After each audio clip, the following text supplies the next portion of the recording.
Hi, good afternoon, everyone, and welcome to the August edition of 30 Minutes with LinkSpring, our monthly webinar series hosted by different LinkSpring subject matter experts and special guests. I'm Jim Ryan, the director of the IEC and also training here at LinkSpring, and I'll be sitting in for Mark Peacock this month. Thank you for joining us. Today's subject is going to be Niagara alarming. We're going to cover some of the best practices for Niagara alarming, some tips and tricks for using B formatting to make your alarm notifications more descriptive, how to preserve your alarm classes that you've carefully mapped before they go to a supervisor, and it seems to shove them all back into the default class. And then we're going to lead it off actually with the common mistake that many of our customers are making that we found when it comes to which alarm algorithm they're choosing and what those consequences could be for you. So with that, let's get started. So we're going to start with, when I put an alarm extension on a point, I have to choose whether I'm going to use the off-normal algorithm, the fault algorithm, or both. And it seems like, especially recently as we've talked to a lot of our customers or been out on their sites, we've noticed that many of you are using those two algorithms interchangeably. And as far as you're concerned, the only real difference is, hey, one turns red and one turns orange.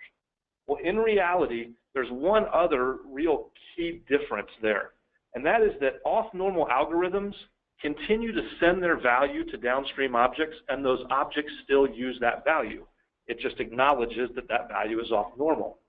Fault algorithms, however, when that gets triggered, it actually causes downstream objects to revert to any of their fallback values if that exists, which can be a great tool for us when we're trying to design fallbacks. But at the same time, if you're inadvertently using the fault algorithm when you don't intend to, you could be causing downstream objects to revert to a fallback value that you did not intend. And if we go forward, we'll see that right now I've got a point with an out-of-range alarm extension. It's controlling a point that has a fallback value inside of it, and right now the point is normal. When the point goes into alarm, you notice it still passes that alarmed value over, and if you see the output is still using the alarmed point. However, if I go into fault, when it triggers fault, you can see that my control point has now, even though it's getting that 95 degrees there from the alarmed point, it recognizes that that's not an intended value or it's not okay to control with, and it's going to fall back to that fallback value. So that's really the big mistake we're seeing a lot of customers make, because they're using that fault value when they don't intend to be. So like I said, this is great if it's a situation where I want to fall back to a different network or a different line of control if my primary fails, and I can use this algorithm to do that. But if not, I'm going to need to make sure that I'm using the alarms, just the off-normal algorithm of my alarms if I want to continue accepting that value. So obviously different times to use both. One of the next tricks we're going to talk about is how can I use B formatting to change the message text. What can I do here so that I can reuse an alarm extension instead of always having to type in an off-normal, a to-fault, a to-normal, a high limit, and a low limit message? What's a way that I could use B formatting to create that message for me so that I can reuse the same extension over and over again? And what we're going to cover is, hey, what fields can I even reference in B formatting from inside of an alarm? And the answer is any that appear in the alarm record. So that's those fields that are highlighted up here in red or circled in red. Any of these fields could be referenced as part of an alarm message and used to generate the message text. So the trick with B formatting, for those of you that have looked into it some more, or if you just kind of looked at it a little while, you'll realize it, that anytime Tritium has multiple words, like that high limit or that low limit inside the fault algorithm, they reference it with camel casing. So the first letter is always lowercase, and then it follows with uppercase. If I want to refer to information that came from that alarm data section from the preceding slide, it starts with alarm data, little a, capital D, and then I can ask for any of those, like high limit. If it's outside of alarm data, I just need to go ahead and follow along, for example, alarm class, or just source. First letter always lowercase, second letter capital. What does this do for me? If you look at my high limit text there, I'm able to say, hey, temperature has exceeded high limit of % alarm data high limit, which is going to specify which limit I'm using. I could copy and paste this into any off-normal algorithm for temperature, whether it's the fault, whether it's the off-normal, or whether it's just a different point entirely. So in this case, that high limit message that you see there turns into this. And it tells me the temp has exceeded a high limit of 90 degrees Fahrenheit and there's a current temperature of 95. Now I will give you one common misconception. For many people that have discovered this and started using this B formatting, they look at that present value. The present value that's referenced there, which is the only one I can reference in an alarm record, is the value of the point at the time the record was written. So if this point that is referenced in this alarm record here to the right has now gone over 100 degrees, I won't see that unless it's actually reset itself and exceeded it again, because each record writes at that moment in time. So this is not a continually updating temperature or anything like that. And that's just not something you can get out of here, especially if you're going back through and querying the actual alarm records themselves instead of the live station. Some common B format examples you can see up here. There's one I'll call out because it's not really referenced anywhere, and that's UUID. That's the unique identifier of any alarm. That's what you're going to need to add somewhere in an email if you want to make the email alarm acknowledgers work. So if I want to send an emailed alarm out to a customer, many of you are very familiar with that. I'm just going to go ahead and put an email recipient in instead of a console or a station recipient. This UUID is what tells Niagara how to read that alarm when they send a reply back in so that it can acknowledge it. Without that UUID, alarm acknowledging via email will not work. Okay, so let's move on a little bit to keeping alarm classes in the supervisor. So for those of you that have done alarms with supervisors, one of the most annoying things everyone starts with is I go through the trouble of setting up different classes and maybe different escalations. And I go ahead and I have different consoles for them or whatever else. So I map this very nicely in my station. But then when I send it to the supervisor, and I go ahead and I add a station recipient and I send it to the supervisor, on the other end of this, when I log into my supervisor, everything's getting shoved back into the default alarm class. All those alarms that I originally, categorized in, say, a maintenance class or a critical class or different equipment type classes, has all just gotten lumped back together in the default alarms. And that's a common question we get is, how can I prevent that? And the answer to that is going to be here. In the Niagara network, under our drivers, I can go to the station, and that little alarms node there, this is where I can configure what happens to incoming alarms. By default, all alarms coming into this station, from this station, are replaced into the default alarm class. I can change that to say use existing. Now that I say use existing, it'll send critical alarms as critical alarms or maintenance alerts as maintenance alerts or whatever I've set up. The second half of that, though, is that I should go back to the station, go to my alarm service, and copy those classes and move them over into the supervisor. If I don't do that, it's all for naught, and they're all getting shoved into the default alarm class anyway, or into that default console recipient. So I need to actually have the class exist on both the station and the supervisor in order for this to work. But once I do that, these are now communicating and dropping themselves in the appropriate place on a supervisor as well. The next thing we get, if you've ever noticed inside any of your networks, you've got this thing that usually says alarm source info. That's true for BACnet, LAN, Modbus, all of the drivers that are out there. And you want to know what that does. In this case, and this is a question we get, I can route all alarms into a specific class.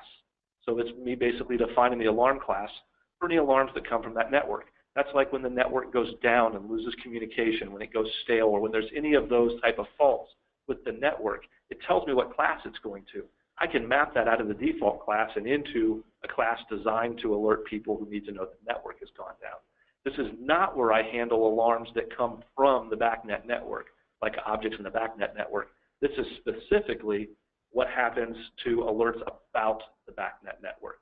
And you can see here that it actually references some lexicons in what it says for off-normal and normal text. So you could go in there and see what the driver lexicon says about the different ping fails, and that's really what it's set up for. But this is where I could set up hyperlinks.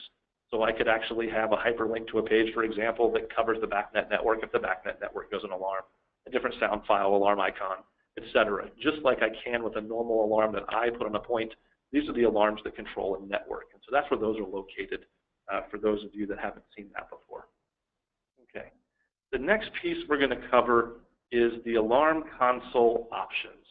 So there's a lot of options, and these are found under Tools, Options, Alarm Console. There's a lot of stuff in here that a lot of people aren't aware are in there. One of the first ones, and one that's often requested by customers, is they'd like to put notes or require that notes are kept about different alarms when they're acknowledged. This prevents someone from sitting there and just hitting the acknowledge button and ignoring what was actually sent. It requires they actually enter a note. If I set that here in the Alarm Console and move that to true, that's how I'm going to go ahead and set that up. Sounds enabled decides whether an alarm actually plays a sound when it comes in, and you can even set that default sound file. You can see the one that comes from the module, but you can make it anything you want. Particularly if a customer has a specific desire or they want something a little less jarring or maybe a little more jarring when it goes in there. The next one is continuous alarm. We all know that when Niagara goes in or out of alarm, it issues that single beep, for example, if we're using the default sound. If I go continuous alarm, it's just going to keep on beeping until the alarm is actually acknowledged. A lot of times that's a great way of getting a hold of somebody if they're ignoring the alarms that are coming in or if they're working on a different screen or across the room. One of the things that it's nice to do is that next block down, which is continuous alarm delay. How long after the first notification do you want it to take before it starts sounding that continuous alarm? That way we give someone a chance to come over and actually address it before we make it really, really annoying and start causing a continuous alarm to go off. The next three options, a low priority, middle priority, and high priority color, I'll cover a little bit more in a follow-on slide, but really all that is a spectrum I can set that determines what happens on the console to segregate low, mid, and high priority alarms as they come in. The next field, and this one's important for those enterprise applications if it actually spans time zones, which we've seen a few times, and that's to determine which time zone is displayed. And the selections there are going to be basically the station or the supervisor. So if this is a regional center, for example, and all these alarms are coming in, do I want it to display in the time zone of that monitoring center, or do I want it to display in the time zone of those individual locations that are sending me the alarm data? Following up to that is alarm class mapping, which is a feature that we've noticed a lot of our customers don't understand or know what it's there for, so I'll cover that a little bit here in a second, as well as the alarm acknowledgement responses. And the last one is a toggle that says View Instructions. And this is great because we know that there's a place in alarms where I can set instructions for each alarm. So that for each individual thing that comes up, I can leave a list of instructions that allows even an untrained technician to follow some very basic steps, whether it's to go check on a piece of equipment or turn something off, turn something on, or even just pick up the phone and call the support. In that case, in order for them to see those instructions, I've got to leave View Instructions on. And that'll show up in the bottom of the screen after they select the instructions. So let's look at this requiring alarm responses. If I'm going to require notes on acknowledgement, maybe I should predefine some of those options. That's what that alarm acknowledgement responses pop-up does when you click on there. It's a chance for you to just add different responses. It might be, checked everything's fine. It might be could not duplicate. It might be equipment offline. It's on purpose. Who knows? Just a set of canned responses. That does not prevent the technician who registers the alarm or who checks the alarm from actually being able to type in further notes that are stored as part of the alarm record. But I just give them some pre-canned responses to start looking with. And that's how I'm going to set that up. Once I do that, what it looks like on the technician's side is this. Once they click on the alarm record and they go to hit the acknowledge button, it pops up the notes page.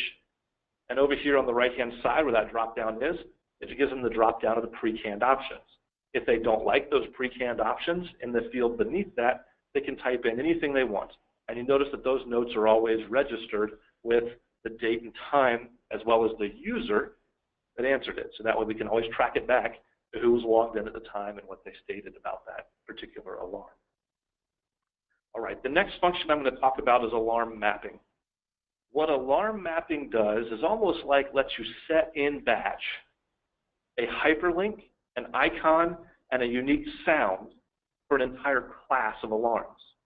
Particularly useful on, say, an enterprise type thing where I want all building want alarms to have certain icon and all building 2 alarms to have a different icon, something that just kind of makes it unique and easy to pick out in the list.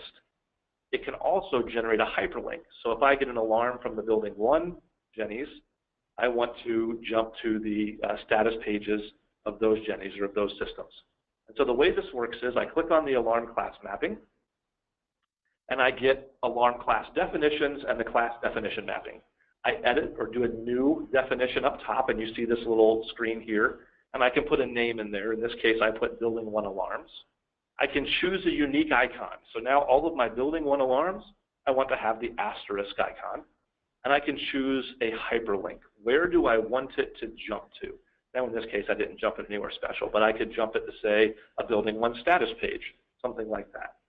I could even choose a unique sound. Once I set that and I hit OK, I can then click the Add Mapping at the bottom. Once I do the Add Mapping, I just map this class, building 1 alarms, to any console, whether in this case it was my critical alarm class, whether it was my maintenance alarm items or whatever else. So whatever bucket I want to respond to this, and it can be more than one. So I could have a series of different classes that I want to map this way. When I add that mapping, you can now see that in my alarm console, it has added that asterisk without me having to actually go, and take my word for that, unless we pull up the live station. I didn't have to go back and put in the hyperlink. I didn't have to go back and put in the asterisk. It just added them there because it's part of that critical alarm class. It automatically has that icon. It automatically has that hyperlink. So it lets me go ahead and do those kinds of options in batch. So let's look at a couple FAQs, or really these are things that we hear more often, I think, than we should. So we haven't done a great job of educating some of you on this, and I want to do that now. And the first one is customers don't want to have to acknowledge return to normal. And I think we can all agree that can be really, really annoying. They keep getting off normal notifications, especially in email or default notifications. You don't want a second email telling them it's back to normal. Not necessarily for all of them anyway. So on a class-by-class basis, I can choose which acknowledgments are required. And that's down in this red box here. Whether it's the to alert, to normal, to false, or to off normal. By unchecking the to normal box, I actually make it so that they don't have to acknowledge it anymore. And then the last thing I'll cover, the other question we get is people have seen folks that have different alarm, when they look at somebody's alarm console, all those alarms come in different colors, and they can tell which ones are urgent or whatever else based on the color. So where do I set these alarm colors, or how can I set a class up to use different colors? And that's right here in the priority. The first thing I do is I give it a priority from 1 to 255, 1 being the highest priority, 255 being the lowest. If I go back and I start changing those so that maybe my 2 false or my 2 off normals, whatever, have a different color to them, by setting then on that options page we saw before, my 2 off normal, or sorry, my low priority color, mid priority, high priority color, and it's going to be about 85 or so a piece. So from 1 to 85 will be the highest priority, and then 85 to 160, 170 is going to be the middle priority, and then 170 to 255 is the low priority. But in reality, this is actually a spectrum. So the closer it is to 1, the more it's as a priority, it's going to be red. But if I set the priority, say for the off normals, to 70, it's going to be more of an orange color because it falls between the red and the orange. So I can use that to make my alarm console colored. And you saw that on the previous example that had an orange result to it. That orange result was a combination of using those alarm classes. When I do that, I can then feed those different classes into a single console, and each class could have different colors, and even each status inside that class could have different colors. So that's just something you can use to make those multicolored alarm consoles. Again, that's a question we get more than we have in the past, so we wanted to go ahead and cover that. So those are just some very quick tips, tricks, and highlights of the alarm service. We know most of you have been using it for a long time. Let's see, we'll go ahead and answer some questions now. The first question I have, is there a document that shows B format that's available for alarms and other uses such as current time? And the answer is yes. The document, if you actually look in the alarms document or doc user with alarms, they'll have a few things in there. And then you'll also have a few, if you just search B format, you'll find some examples. But here's the real secret. as far as alarms and V format and everything else goes. And I'm glad you asked this, Andy. If I can look at the slot sheet of an object, that slot name is what I can ask for. So you'll notice that alarm data shows up as little a capital D alarm data. If I look at the slot sheet of alarm data, I'll see that high limit is little h capital L high limit. So I can create my own V format from just about anything. If it's a slot, I can call it out. What I'll try to do, because to answer the next question, the webinar will be accessible offline. We'll be uploading that. We'll also upload a PDF of all of this. When we do that, I will go find some of my cheat sheets, Andy, on V formatting in general and where some of those documents are within the Niagara Health documents, and I'll make sure that those get uploaded along with this particular webinar. All right, the next question, is there a similar way to sort alarm classes on BACnet alarms imported from BACnet devices? And to be honest, Chris, I actually don't know that one off the top of my head. I have to do a little bit of research. I don't think I could differentiate BACnet devices on the same network. I'd have to go look. I think I can do it on a network by network basis, but that's it. So if I had an MSTP versus an IP network, I could potentially do it that way, but I don't know that I can do it. So I'll go ahead and look at that as well. All right, the next question, is there a way to auto-update all alarms that use an alarm class when the alarm class name changes? And off the top of my head, the only way that I would know for sure to do that would be to use a program object that goes back through and remaps all of those, only because the program service is not going to be a good way to differentiate that. It's not going to find the old one. No, I think a program object is about the only way. You're going to have to actually run a quick loop to find something that's stuck on the old alarm class, and then go ahead and run another loop that changes all of those, or that changes all those inside of that loop. All right, the next one. There's been a talk about adding a module that could use a call-out feature to call a phone number in the event of an alarm.